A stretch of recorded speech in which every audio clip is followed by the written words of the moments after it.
Donc par un seul homme, le péché est entré dans le monde. Et par le péché, la mort. Donc le péché est le père de la mort. Vous comprenez ça? Le péché est le père de la mort. C'est pour cela que quand Jésus a voulu résoudre le problème de ce monde, il n'a pas attaqué la mort. On a dit, Jean dit, voici l'ange de Dieu qui ôte le péché du monde. Donc en ôtant le péché du monde, il avale en même temps la mort qui est enfantée par le péché. Vous comprenez? Donc nous savons que le péché vient d'une personne, d'Adam. Et l'origine de ce péché d'Adam est son incrédulité. C'est parce qu'il n'a pas cru à l'expression de Dieu qui nous a embarqués dans ce péché-là. C'est pour ça que pour restaurer les choses, Jésus n'a pas dit obéissez, mais il a dit croyez. Croyez que je suis venu pour ôter le péché du monde. Et il l'a fait. Nous allons avancer très rapidement. Comment tous ont péché? Comment tous ont péché? On va voir Romains 3, verset 23. Comment tous ont péché? Vous allez voir que le péché, c'est l'héritage de tous ceux qui sont nés de la chair et de la volonté de l'homme. Comment tous ont péché? Car tous ont péché et sont privés de la gloire de Dieu. Donc, c'est Romains 3, verset 23. Tous ont péché et sont privés de la gloire de Dieu. Nous avons vu dans Romains 5, verset 12 que parce que le péché est venu d'Adam et que par le péché de la mort, la parole déclare que nous sommes tous pécheurs. Maintenant, nous sommes tous pécheurs au moment. Est-ce que c'est parce que nous avons fait quelque chose? Est-ce que c'est parce que nous avons menti, volé, forniqué? Est-ce que c'est parce que nous avons tué quelqu'un que nous sommes devenus pécheurs? Non. Nous sommes pécheurs, nous sommes appelés pécheurs parce que nous avons hérité la nature pécheresse d'Adam. Nous sommes appelés pécheurs parce que nous avons hérité la nature pécheresse. Mais comment nous avons hérité? Parce que Adam, nous sommes nés d'Adam. Nous sommes nés d'Adam. Nous sommes nés de la force de la chair. Nous sommes héritiers de la nature pécheresse d'Adam. Je veux que vous compreniez ça. Parce que nous sommes nés de la volonté d'un homme et d'une femme. Et non de l'esprit. Nous avons hérité la nature pécheresse d'Adam. Sans effet. Vous comprenez? Donc le péché d'Adam est notre héritage. Ou plutôt était notre héritage lorsque nous n'avons pas encore connu Christ ni cru en Jésus-Christ. Mais aujourd'hui, l'héritage a changé. Aujourd'hui, par la foi dans la mort de Jésus pour nos péchés, par la foi dans son enseignement de la résurrection, nous avons hérité la nature divine. Donc Dieu nous a dépouillés de la nature pécheresse, héritée par la chair, pour nous revêtir de la nature divine, héritée par l'esprit. Parce que nous sommes nés de l'esprit, nous avons hérité de la nature divine. Ça veut dire quoi? L'héritage est une question de naissance. Ce n'est pas une question d'action. L'héritage est une question de naissance. Quand nous naissons dans la famille qu'on appelle Morgan ou Kenyun, par exemple, nous sommes bénéficiaires de tout ce qui y a comme avantage de cette famille-là. Ça n'a rien fait. Vous comprenez? Donc, de la même manière, quand nous appartenons à la famille de Dieu, nous avons hérité la nature que Dieu nous a donnée. Sans effet. Parce que sans effet, nous avons hérité la nature d'Adam. On n'a pas péché, on n'a pas commis l'adultère, on n'a rien fait avant qu'on nous appelle pécheurs. Et David a dit clairement cela dans Psaume 51, verset 7. Il dit, on peut lire ça, Psaume 51, verset 7. Psaume 51, verset 7. Alléluia. Je suis depuis ma naissance marqué du péché. Depuis quand ma mère j'ai été conçue, le péché est attaché à moi. Je suis depuis ma naissance marqué du péché. Tu peux dire la version que tu as, pasteur?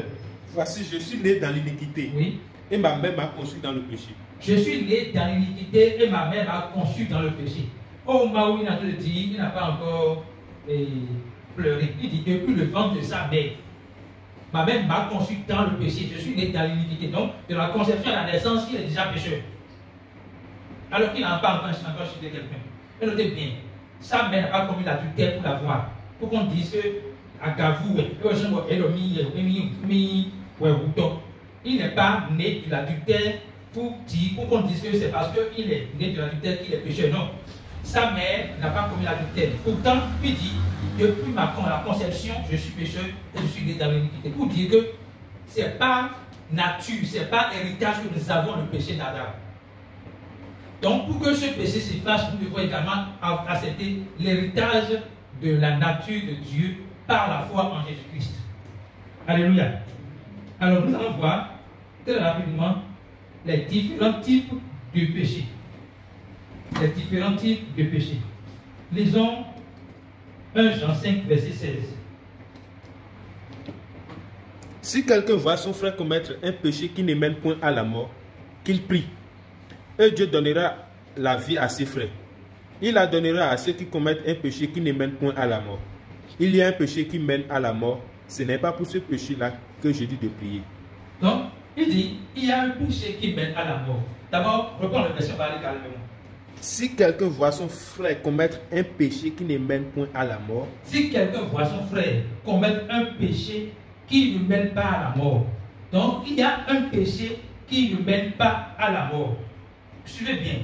Il y a un péché qui ne mène pas à la mort. Oui. Qu'il prie. Et Dieu donnera la vie à ses frères. Oui. Il la donnera à ceux qui commettent un péché qui ne mène point à la mort. Oui. Il y a un péché qui mène à la mort. Ce n'est pas pour ce péché-là que je dis de prier. Donc, il dit, il y a un péché qui mène à la mort. Ce n'est pas pour ce péché-là que je vous dis de prier. Donc, on voit clairement dans ce verset les deux catégories de péché. Il y a le péché qui mène à la mort, pour lequel on ne prie pas. Mais il y a le péché qui ne mène point à la mort, pour lequel il faut prier. Il y a le péché qui mène à la mort, pour lequel on ne prie pas. Mais il y a le péché qui ne mène pas à la mort, pour lequel il faut prier. Alors, il dit, si quelqu'un voit son frère commettre un péché qui ne mène point à la mort, ça veut dire que le péché qui ne mène pas point à la mort, on peut voir notre frère le commettre. On peut voir quelqu'un commettre un péché. On peut dire, oui, je l'ai vu. Oui, tu l'as vu. D'accord. C'est la preuve que c'est un péché qui ne mène point à la mort. Parce que le péché qui mène à la mort, on ne voit pas ça. Tu peux voir ton frère de commettre un péché qui mène à la mort. Lui-même ne sait pas qu'il est mort. Vous comprenez ça? Mais Paul dit, il ne priait pas pour le péché qui mène à la mort. Alors, si on ne prie pas pour le péché qui mène à la mort, on doit faire quoi? On doit prêcher la bonne nouvelle. On doit annoncer à la personne que Jésus est mort pour ses péchés. Par l'amour pour lui, il a été enseveli et ressuscité pour sa justification.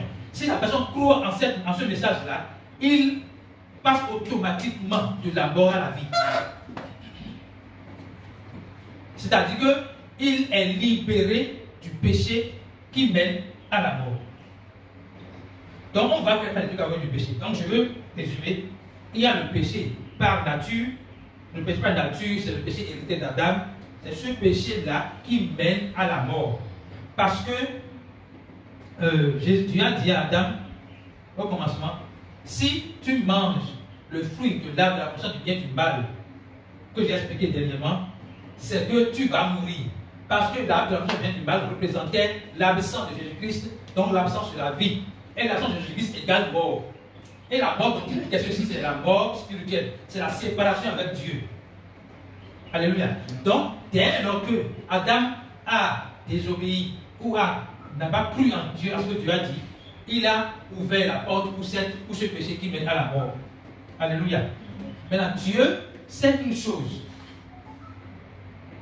Dieu sait que nous qui sommes ici, les hommes qui vivent dans ce monde, quel que soit leur tas de péché, sont innocents du péché d'Adam. Nous n'étions pas là.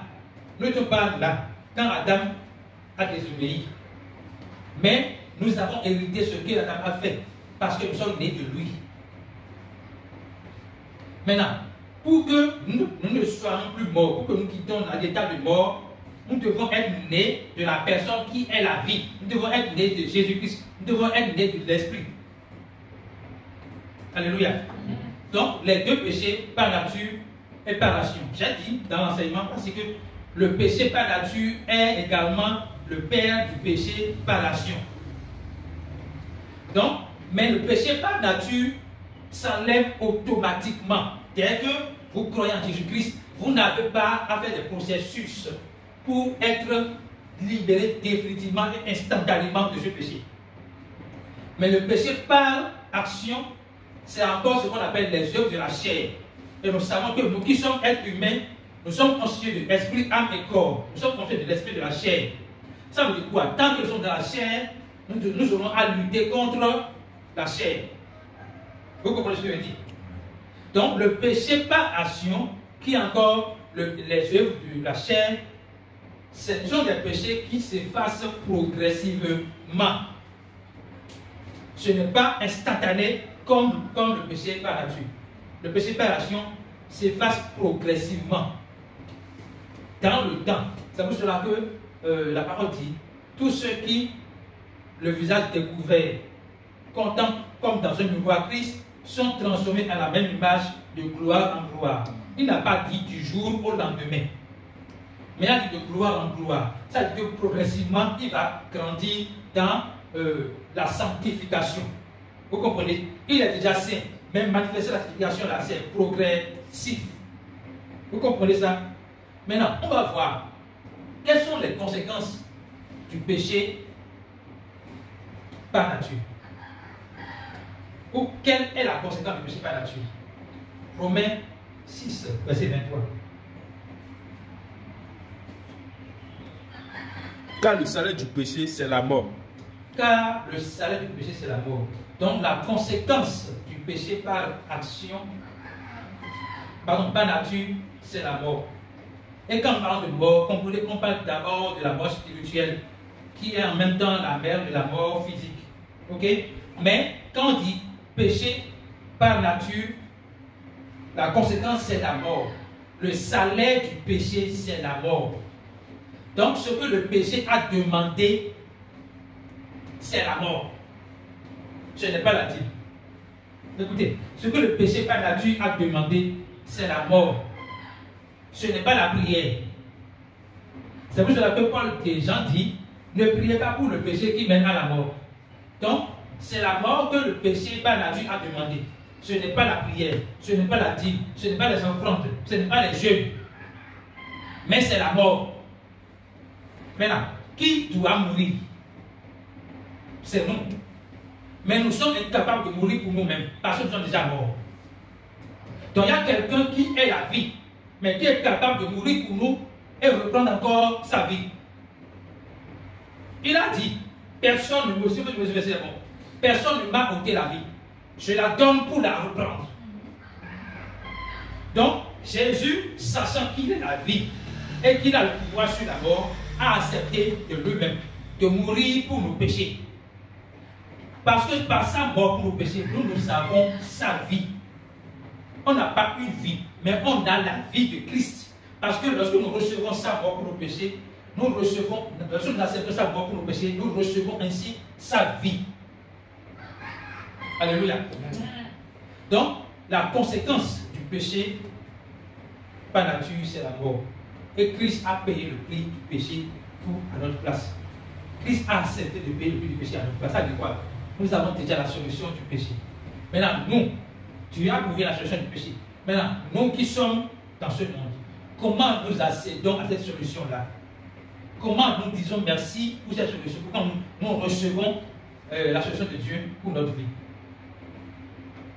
On va lire Jean 5, verset 24. Je crois que c'est ça. Jean 5, verset 24. Jean 5, verset 24.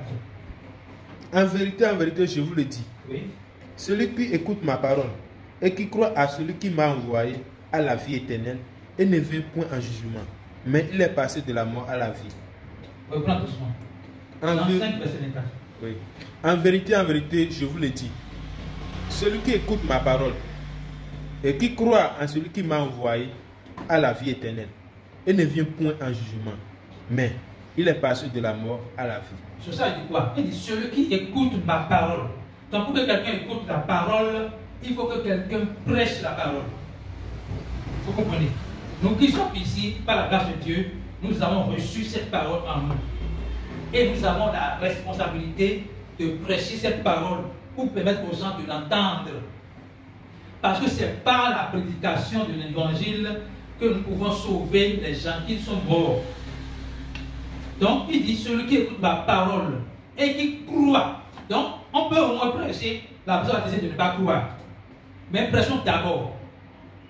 Vous comprenez? On peut prêcher l'amour de Dieu. La personne va dire non, je ne veux pas l'amour de Dieu. Mais par la grâce de Dieu, les gens vont recevoir l'amour de Dieu pour passer de la mort à la vie. Donc, il dit, celui qui écoute ma parole et qui croit à celui qui m'a envoyé, fait quoi? À la vie éternelle. À la vie éternelle. Donc, ce n'est pas qu'il aura. Il a la vie éternelle. Et nous savons que la vie éternelle, c'est encore une personne. Donc, il possède la vie éternelle. Il a en possession la personne de Jésus-Christ. Maintenant, la personne dit, il passe de la mort à la vie. Il passe de la mort à la vie. Et il ne vient point en jugement. Écoutez bien. Pourquoi la personne qui croit en Jésus ne vient pas en jugement? Parce que Jésus a été jugé à sa place. Donc c'est injuste que Jésus a été jugé à sa place et que lui vienne encore en jugement. C'est comme si il vient pour ôter le péché que Jésus a ôté. Ce n'est pas possible. Donc il ne peut pas venir en jugement parce que Jésus a déjà été jugé à sa place. Et Jésus me dit quoi? Jésus est mort à sa place. Alléluia. Donc on va aller encore Romains 2, versets 5 et 6. Romains 2, versets 5 et 6. Mais, par ton endurcissement et par ton cœur impénitent, tu t'amasses un trésor de colère pour le jour de la colère de la... J'ai marqué le verset. Romains. En dedans, lisons Jean 3, verset 16. Car Dieu a tant aimé le monde, il a donné son Fils unique afin que quiconque croit en lui ne périsse pas, mais qu'il ait la vie éternelle. Car Dieu a tant aimé le monde qu'il a donné son Fils unique Jésus-Christ afin que quiconque croit en lui ne périsse point, mais ait la vie éternelle. Donc, nous voyons que la solution du péché, la solution ici, Dieu a déjà donné la solution, mais nous avons le devoir de prêcher la nouvelle, de faire entendre l'amour de Dieu, et la personne va croire. Si la personne croit, la personne est sauvée éternellement. Alléluia. Nous allons voir maintenant les conséquences du péché par action.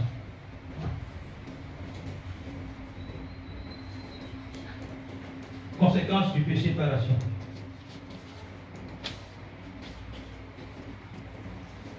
Romains 8, chapitre Romains 8, versets 5 à 6 et 6.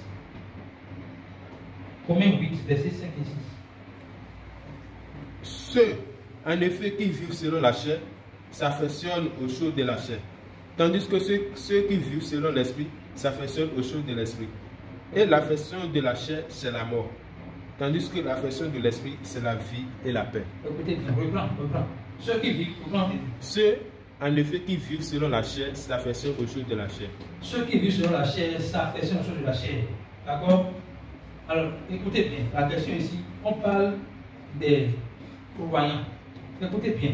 On ne peut pas lutter, écoutez bien, on ne peut pas lutter contre la chair sans avoir plus. Vous comprenez ce que je dis? Ceux qui font des coachings là pour dire aux gens, tu vas faire telle chose là, tel aliment ou telle chose. Quand ils se servent, ils voient qu'ils sont limités dans leur volonté de lutter contre la chair. Parce qu'avant de lutter contre la chair, il faut déjà recevoir l'esprit qui domine sur la chair. Il faut déjà recevoir Jésus-Christ en soi. Parce que c'est l'esprit en toi qui va t'aider à dominer sur la chair. Ce n'est pas toi qui sera capable de dominer sur la chair. Ce n'est pas possible. Donc, on dit, ceux qui s'affectionnent. Donc, on parle maintenant des croyants. Ceux qui s'affectionnent aux choses de la chair. Oui. Tandis que ceux qui vivent selon l'esprit s'affectionnent aux choses de l'esprit. Et l'affection de la chair. Et l'affection de la chair, c'est la mort. Donc ici, on dit l'affection de la chair, c'est la mort. Notez bien, ce n'est pas la mort spirituelle. J'ai dit qu'on parle des croyants. Les croyants sont déjà dans la vie, ils vivent déjà. Ok? Ils ne sont plus morts. Ils sont passés de la mort à la vie. Maintenant, ils peuvent passer de la mort à la vie et s'affectionner aux choses de la chair. Aux choses de la chair. Ok? Maintenant, la parole dit que l'affection de la chair, c'est la mort. La mort ici, c'est la pauvreté, la misère, les crises, c'est tout ce que nous n'avons pas, la maladie, tout ce que nous ne supportons pas dans ce monde-là. C'est ça qui est inclus dans cette mort. Ce n'est pas la mort spirituelle. Les conflits, les guerres, l'absence de paix, tout ça là, c'est ça qui est la mort. Donc l'affection de la chair égale mort, pas la mort spirituelle. Donc l'une des conséquences, ou la conséquence du péché par action, c'est la mort. Qui n'est pas la mort spirituelle. Maintenant, moi je vais demander comment être libéré de cette mort-là. Comment être libéré de cette mort-là. Comme je l'ai dit tout à l'heure, la question du péché, de la libération du péché par action est progressive. Ce n'est pas instantané comme le péché par nature. Dès lors que tu crois en Jésus-Christ, ce péché est ôté à jamais et éternellement. Ce n'est pas le cas pour le péché par action. Pourquoi? Parce que le péché par action est égal aux œuvres de la chair. Et nous sommes esprit, âme et corps. Nous sommes esprit et chair. Et tant que nous sommes de la chair, nous serons à combattre contre la chair. Vous voyez que dans le verset, Romains 8, versets 5 et 6, vous voyez qu'il y a une guerre entre la chair et l'esprit. Il y a une guerre entre la chair et l'esprit. Quand la chair a ses passions et ses désirs, mais l'esprit a les siens également. Et on voudrait que nous puissions affectionner les choses de l'esprit pour pouvoir établir le règne de Christ sur la terre et dominer ainsi notre chair. Alléluia. Donc on veut voir comment se libérer du péché par action. Romains 12, verset 2. Romains 12, verset 2. Ne vous conformez pas au siècle présent, mais soyez transformés par le renouvellement de l'intelligence, afin que vous discerniez quelle est la volonté de Dieu, ce qui est bon et agréable et parfait.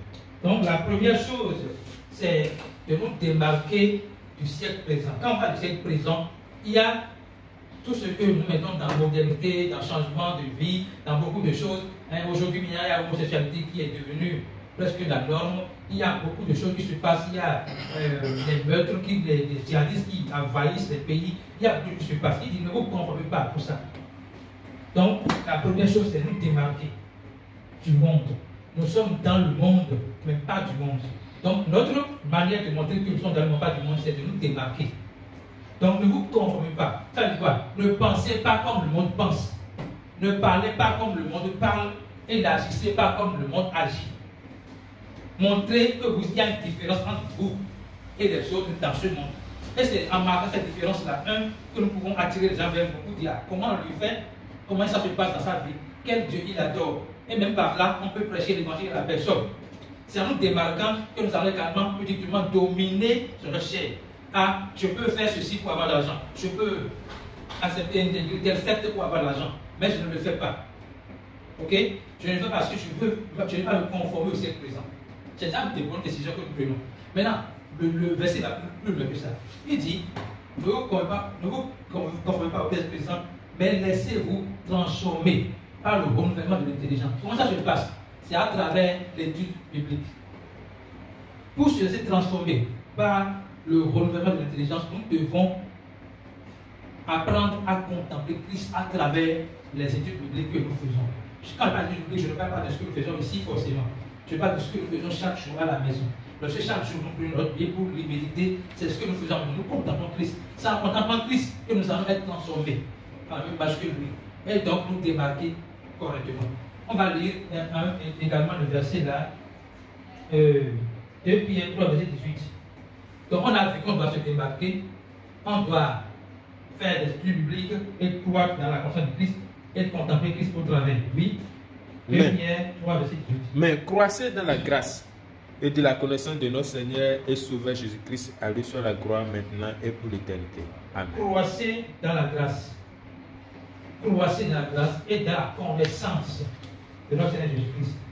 Notez que Jésus dit, la parole dit, croissez dans la grâce. Nous sommes sauvés par grâce. Ou bien, au moyen de la foi. Mais la parole dit, croissez dans la grâce qui vous a sauvés. Donc ne croissez pas dans la loi, mais ne grandissez pas dans la loi, mais grandissez dans la grâce qui vous a sauvés. Ok? Comment on grandit? C'est toujours par l'unité. Et grandir suppose que nous commençons à prendre conscience que nous sommes héritiers. Hein? Et de notre héritage également. Je reprends. Quand on commence à grandir, nous prenons petit à petit conscience que nous sommes héritiers de Dieu. Ok? Et que nous avons en Dieu notre héritage. Donc on ne va plus assumer notre héritage par notre ignorance. Mais on va juste posséder notre héritage par la foi. Dans la Galates 4, verset 1, on dit que aussi longtemps que l'héritier est enfant, il ne diffère en rien de l'esclave, quoi qu'il soit le maître de tout. Ça veut dire quoi? On peut être héritier et être dépossédé de tout, alors qu'on est maître de tout. Alors pour ne pas être héritier et être dépossédé de tout, nous devons commencer par travailler notre sens de croître dans la connaissance du Christ. Dans la prière d'ouverture, la sœur fidèle a mis l'accent sur le fait que nous voulons voir la manifestation de la grâce de Dieu dans notre vie. Nous voulons dire, tout est parfait, comme tout qui s'est tout accompli, nous voulons voir tout parfait. Oui, c'est vrai que cela est une réalité dans notre esprit. Et cette réalité doit se manifester sur la terre. Mais ça dépend de notre capacité à nous aligner sur la parole de Dieu. Quand Dieu dit demeure de ma parole, là, il y a quelque chose de fondamental que nous devons comprendre. Il dit demeurer de ma parole. Demeurer dans ma parole. Ça veut dire que nous devons tout le temps avoir comme toit, abri, refuge, la parole. Vous comprenez? Demeurer dans ma parole veut dire que nous devons avoir pour toit, refuge et abri, la parole. Ce qui nous sécurise, c'est la parole. Ce n'est pas autre chose. Mais si nous ne demeurons pas la parole là, nous ne pouvons pas bénéficier de notre autorité sur la terre. Alléluia. Lisons 2 Pierre 1, verset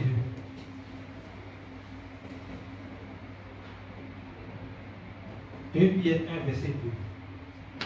Que la grâce et la paix vous soient données en abondance par la connaissance de Dieu et de Jésus du Seigneur. Que la grâce et la paix vous soient données en abondance par la connaissance de Dieu et de notre Seigneur Jésus-Christ. Il y a une autre version. Que la grâce et la paix vous soient multipliées par la connaissance de Dieu et de notre Seigneur Jésus-Christ. Je vais prendre cette version-là. Que la grâce et la paix vous soient multipliées. Pourquoi je pense cette version? Parce que Jésus-Christ en partant a dit, je vous laisse ma paix, je vous donne ma paix. C'est-à-dire que la paix de Dieu nous a déjà donné. Ok?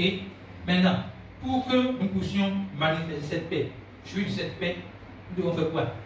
Connaître Christ. On dit que la grâce et la paix vous soient multipliées par la connaissance de Jésus-Christ. Ce n'est pas par vos œuvres, par la connaissance. Donc, plus vous connaissez Jésus-Christ, plus la grâce et la paix sont multipliées. Plus vous connaissez Jésus-Christ, plus la grâce et la paix sont multipliées. Et la prophétie de la sœur fidèle au début de la prière va s'accomplir. C'est-à-dire que l'accomplissement de cette prophétie dépend de notre soif à grandir dans la connaissance de Christ. Ça dépend de notre soif à laisser cette paix de Dieu nous remplir jusqu'à débordement. Et cela passe par la connaissance de Christ. Alléluia. Amen. On va lire Tite 2, versets 11 et 12. Nous sommes en train de voir comment se libérer du péché par action. Et je fais la mention que ce n'est pas instantané comme le péché par nature, mais c'est progressif. Ok? Tite 2, versets 11 et 12. Car la grâce de Dieu, source de salut pour tous les hommes, a été manifestée. Elle nous enseigne à renoncer à l'impiété et au convoitisme mondain et à vivre dans le siècle présent selon la sagesse et la justice et la piété. Merci beaucoup. On dit, la grâce de Dieu, source de notre salut, nous enseigne à renoncer à toute impiété. Je voudrais expliquer ce verset pour nous comprendre. La grâce que nous enseignons est la source de notre salut. Mais pendant que l'enseignement de la grâce se passe, l'enseignement nous enseigne. L'amour de Dieu nous enseigne La miséricorde de Dieu nous enseigne. La grâce de Dieu nous enseigne à renoncer à toute impureté. Comment ça nous enseigne? Lorsque nous, on dit, ah, tes péchés sont pardonnés éternellement. La personne qui comprend cela et qui l'accepte est forcément reconnaissant. Ah, Dieu m'a tant aimé qui m'a libéré du péché. Ok, je suis rempli de joie. Donc je ferai tout pour plaire à ce Dieu, pour ne pas le faire du tort. Je ferai tout pour être un modèle comme il le souhaite pour moi. Donc ce n'est pas, ah, il a ôté mon péché, maintenant je vais faire du désordre. Non. Parce que j'ai compris ce qu'il m'a fait. Je développe une attitude de reconnaissance à l'égard de ce qu'il m'a fait. Exemple très simple, je suppose que ça fidèle me donne un finisseur, on appelle iPhone 16 Pro Max. Que la soeur fidèle me donne iPhone 16 Pro Max. Et que je dis, ah, je dis merci à la soeur fidèle, je la remercie. Mais je prends l'iPhone 16 Pro Max là, je jette dans la poubelle, je prends encore mon Go là, et c'est ça que j'utilise pour appeler. Ça veut dire que je n'ai pas apprécié ce que la soeur fidèle m'a donné. Donc je suis pas reconnaissant, même si j'ai dit merci. Donc, la manière que je vais démontrer que je suis reconnaissant, c'est d'abord d'utiliser, ou quel fardeau j'ai utilisé, mais de chérir, de protéger de manière à ce qu'elle dit, ah, il entretient bien ce que je lui ai donné. Ça veut dire quoi? La parole dit que celui qui est fidèle en peu de choses sera fidèle en peu de choses, on va lui confier de plus grandes choses. Ça veut dire qu'elle peut avoir le désir de donner une voiture Prado dans plusieurs demain. Donc, dès que je... C'est sur le désir. C'est compris. Donc, elle peut. Donc, il peut entretenir. Donc, elle me libère, elle me bénit seulement. Elle m'envoie les choses seulement. Parce que c'est que je peux entretenir. Donc, quand Dieu nous donne son salut par sa grâce, nous sommes reconnaissants, non pas dans notre bouche, mais dans notre attitude, nous montrons que nous sommes reconnaissants. Et la reconnaissance en même temps me dit, je ne peux plus continuer à fréquenter les filles du quartier. Sinon, comment je peux leur prêcher Christ? Parce que tout de suite, tu es reconnaissant, tu dis, ah, donc j'étais comme ça. Donc il y a des morts autour de moi. Donc il faut que je leur prêche la bonne nouvelle. Vous comprenez? Il y a des morts, donc il faut que je leur prêche la bonne nouvelle. Donc dès que vous comprenez cela, vous n'êtes plus dans une attitude de, je vais vivre comme je veux. Je vivrai comme Dieu veut. Alléluia. Alors, il y a quelques versets que nous allons traiter ensemble avant de finir cet enseignement. Les versets, on va lire les versets ensemble. Je vais parler seulement du nœud des 3 versets. 1 Corinthiens 6, verset 9. 1 Corinthiens 6, verset 9. Écoutez bien les versets. Écoutez bien les versets. Ne savez-vous pas que les jégistes n'hériteront pas le royaume de Dieu? Ne vous y trompez pas. Ni les impudiques, ni les idolâtres, ni les adultères, ni les efféminés, ni les infâmes, ni les voleurs, ni les cupides, ni les ivrognes, ni les outrageux, ni les ravisseurs, ni n'hériteront le royaume de Dieu. Amen. Lisons Éphésiens 5, verset 5. Suivez bien les versets, s'il vous plaît.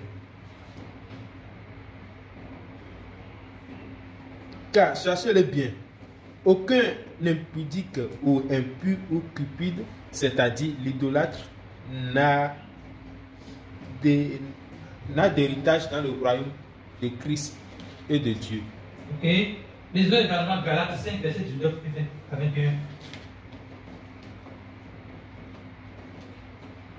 Or, les œuvres de la chair sont manifestes.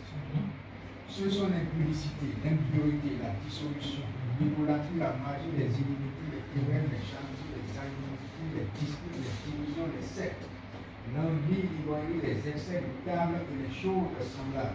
Je vous dis d'avance, comme je l'ai déjà dit, que ceux qui commettent de telles choses n'hériteront point le royaume de Dieu. Alors, la parole dit que ceux qui... D'abord, quel est le mot que vous avez vu dans tous les 3 versets? Il y a un mot là qui est revenu dans les 3 versets. Quel est le mot qui est revenu? Mot ouvert. Mot ouvert, revenu dans les 3 versets. Oui? Hériteront, héritage. Hein? Maintenant, c'est sur ce mot-là que je veux expliquer. C'est pas par ce mot-là qui vous explique les 3 versets. Lorsqu'on lit les versets là, on va croire que, par exemple, le croyant, je ne sais pas ça, qui commet l'adultère, qui commet tout ce qui a été dit là, par exemple, n'héritera pas le royaume de Dieu, ou perdre le salut. Vous comprenez ce que je dis? Maintenant, pour comprendre ce verset, il faut prendre héritage. Alors, quand on parle d'héritage, c'est que tu n'as rien fait et tu as hérité. Nous avons dit tout à l'heure que nous n'avons rien fait. Nous avions hérité la nature pécheresse d'Adam. Mais nous n'avons rien fait avant d'hériter la nature divine de Dieu par la foi en Jésus-Christ. Ok? Maintenant, quand la parole dit ils n'hériteront point, ça veut dire quoi? L'héritage, c'est une question de naissance. Ce n'est pas une question d'action. Comprenez bien. L'héritage, c'est une question de naissance. Ce n'est pas une question d'action. Alors, le verset là ne concerne pas le croyant. Parce que le croyant a déjà hérité la nature divine. Et je ne souhaite pas. Si un croyant commettait ces péchés-là, il commet ce qu'on appelle, ce que j'ai appelé péché qui ne mène point à la mort. Et donc, pour ce croyant, on va faire quoi? Prier. Pas le condamner. On va prier pour lui. D'accord? Pour qu'il puisse ne pas subir les conséquences du péché par l'action qui constitue la mort, les conflits, la misère, la maladie et consorts. Les souffrances sur cette terre. Ok? On prie pour lui. En plus de la prière, si on a l'opportunité, on lui rappelle son identité en Christ. C'est pour ça que la base de la chrétienté, c'est comprendre votre identité en Christ. Quand vous comprenez, vous allez forcément être reconnaissant et vous allez à cette identité. Ça veut dire quoi? La parole de Dieu sait que celui qui est croyant et qui ne marche pas selon la foi en Christ, c'est qu'il est un bébé à faire grandir. Donc Dieu ne le condamne pas. Comprenez ce que je dis? J'ai une fille, là maintenant, elle peut faire caca, elle peut faire pipi. Je ne vais pas la gronder. Ok? Mais si c'est tonton Maurice, si c'est lui qui fait la même chose, je pense qu'on va le gronder. Ok? Mais spirituellement, l'âge ne compte pas. L'âge, la personne est à 50 ans, 60 ans, ça ne compte pas. Spirituellement, la personne peut avoir 60 ans et être un bébé. Donc, il faut savoir que la personne qui est croyant, mais qui fait du désordre, est un bébé. Donc, un bébé, on est compatissant, on ne le condamne pas. On va juste lui enseigner sa vraie nature, sa vraie identité, pour qu'en comprenant cela, il commence pas à s'aligner à sa vraie identité. Donc, on n'a pas à le condamner. D'abord, on prie pour lui, pour que le Seigneur mette sur son chemin des gens qui vont lui parler. Mais en même temps, sur l'opportunité, on lui parle. C'est pour cela que le cœur de Dieu n'est pas que n'est pas que seulement être sauvé. Il dit, moi, je veux que le monde soit sauvé, mais parvienne à la connaissance de la vérité. Ça veut dire que sans la connaissance de la vérité, on peut être sauvé et être nul. Vous comprenez? On peut sauver et être inutile. Mais Dieu veut qu'on soit sauvé et qu'on soit utile. Donc c'est pour cela qu'il insiste sur parvenir à la connaissance de la vérité qui est Jésus-Christ. Au-delà de ça, donc je disais que le verset là ne concerne pas le croyant. Ça concerne les non-croyants. Et comme je l'ai dit, le péché par nature est le père du péché par nation. Donc ceux qui commettent ces choses-là, qui ne sont pas encore nés de nouveau, ne vont pas hériter la nature de... Ils ne peuvent pas hériter la vie de Dieu. Maintenant, l'héritage, c'est une question de naissance, c'est pas une question d'action. Donc, dès qu'on va leur passer la bonne nouvelle et qu'ils vont croire, ils vont aussi passer de la mort à la vie. Ils vont naître de Dieu. On peut lire Jean 1, verset 12 et 13. C'est là on va finir l'enseignement du jour. Amen. Mais à tous ceux qui l'ont reçu, oui, à ceux qui croient en son nom, elle a donné le pouvoir de devenir enfants de Dieu, lesquels sont nés non du sang, ni de la volonté de la chair, ni de la volonté de l'homme, mais de Dieu. Mais de Dieu. Écoutez, il dit à tous ceux qui l'ont reçu. C'est pour cela que l'expression je donne ma vie à Jésus là, n'a pas de sens. Parce que tu es mort. Donc, si tu as quelque chose à donner, c'est ta mort que tu vas donner. Tu n'as pas de vie à donner. Donc, mais tu peux recevoir dans ton cœur la vie de Dieu. À tous ceux qui l'ont reçu, à tous ceux qui croient en son nom. Et tout cela, ce n'est pas dans notre cœur. Ce n'est pas dans la tête, c'est dans notre cœur. Quand nous recevons Jésus dans notre cœur, la parole dit que nous ne sommes plus nés de la chair, nés du sang, mais nous sommes nés de l'Esprit, donc de Dieu lui-même. Alléluia. Donc, nous devons savoir que ces versets-là, que ça ne nous trouve pas. Positionnons-nous sur héritage. Établissons que l'héritage est une question de naissance. Ce n'est pas une question d'action.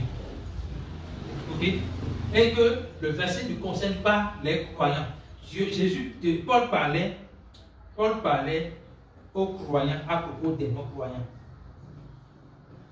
Vous comprenez? Paul parlait aux croyants à propos des non-croyants. Ce n'est pas que si tu fais ça, non, c'est pas ça. L'héritage, c'est une question de naissance. Et la naissance n'est pas deux fois, on n'est pas deux fois. Vous comprenez? On n'est pas de l'esprit deux fois. C'est une seule fois, c'est éternellement. Okay? La seule naissance qui peut être annulée, c'est la naissance de la chair. Parce que lorsque nous sommes de la chair, nous avons la possibilité d'être encore dans l'esprit et annuler toute la qualité de la chair. Vous comprenez? C'est un peu ça. Donc nous allons bénir le Seigneur pour nous lever sur le pied et dire merci à Dieu pour la grâce qu'il nous a fait de comprendre qu'il y a deux types de péché et de savoir faire une claire démarcation sur les différents types de péché, de comprendre la conséquence du péché par nature et la conséquence du péché par l'action et également de voir les solutions qu'il nous a données. Merci Jésus pour ta grâce, que ton nom soit glorifié.